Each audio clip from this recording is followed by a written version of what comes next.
la un nou episod. De această dată, după cum vedeți, o mare schimbare. Oameni buni, Windows 8. Deci, what the heck? Și voi vedeți gen că sunt pe tabletă. Și am Windows 8 pe tabletă.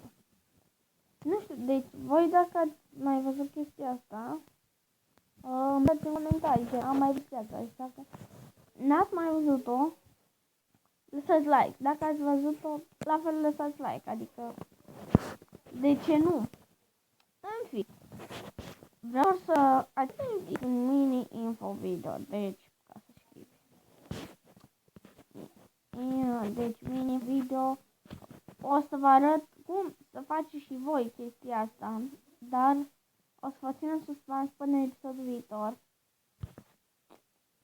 Și în comentarii o să aleg un câștigător. Fac un fel giveaway.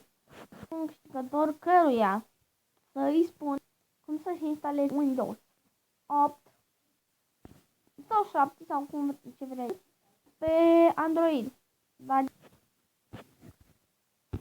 și na, o să ziceți în comentarii sau orice și o să deci eu vreau să particip. Deci sau vreau și eu Windows 8. Ceva în genul.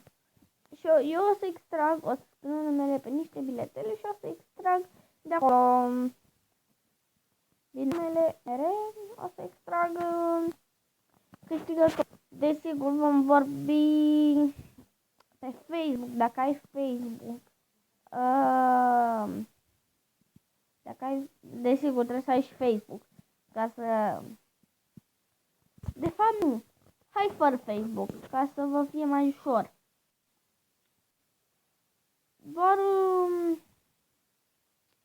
dacă ai Google Plus, o să vorbim pe acolo și să vorbim pe Plus.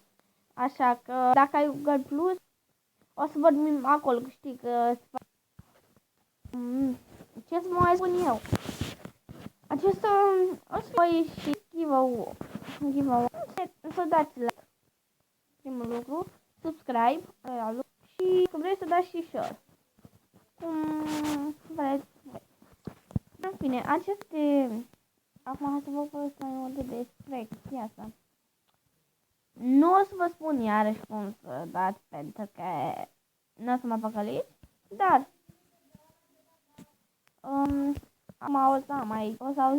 o să auziți, stați puțin. Știu că s-auzi ce sunete pe nu prea înțeleg. Bun, știu că de aici toate bine. Mă rog când vă luați Windows 8-ul, ăsta Shadow Fight, Toolbox, Minecraft și aplicațiile astea cu albastru. Nu o să fie gen nu o să fie o să fie pur și simplu bun, mai puțin la voice acolo. Și este ceva super tare, adică eu mă descurc mult mai bine așa, găsesc mult mai bine aplicațiile super tare. Știu că Dorius mai că ăsta mare de aici nu funcționează. Nu știu când mi-am dat seama că îl scot. O să fac iarăși un info video cam cum să-l scot.